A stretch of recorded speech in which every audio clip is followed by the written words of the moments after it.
Margaret Thatcher's political career has been described as one of the most remarkable of modern time.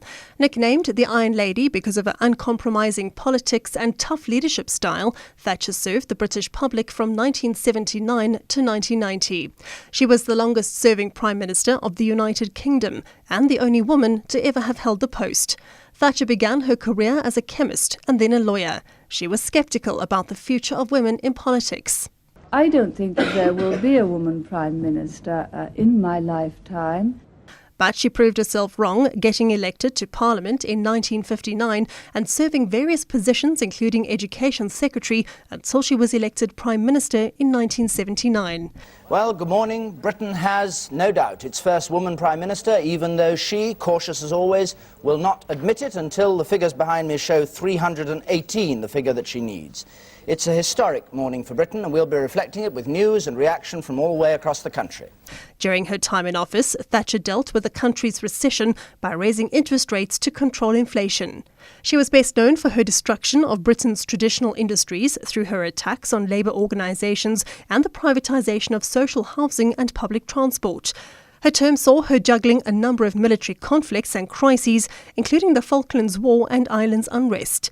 In October 1984, with the miners' strike in full swing, the Irish Republican Army tried to murder Thatcher and some of her cabinet members by bombing her hotel in Brighton during the Conservative Party annual conference.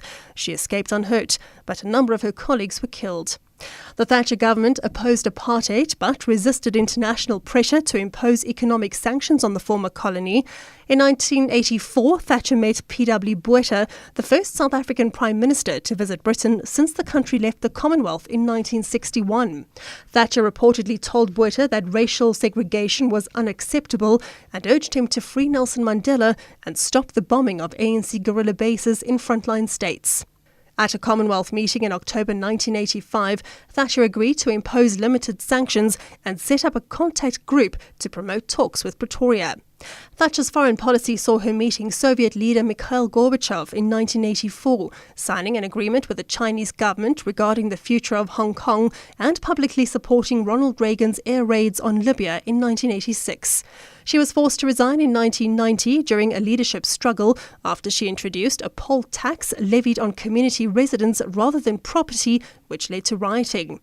Thatcher retired from public life in 2002 after suffering a stroke. She is survived by her children, Mark and Carol. Lynne O'Connor, Eyewitness News.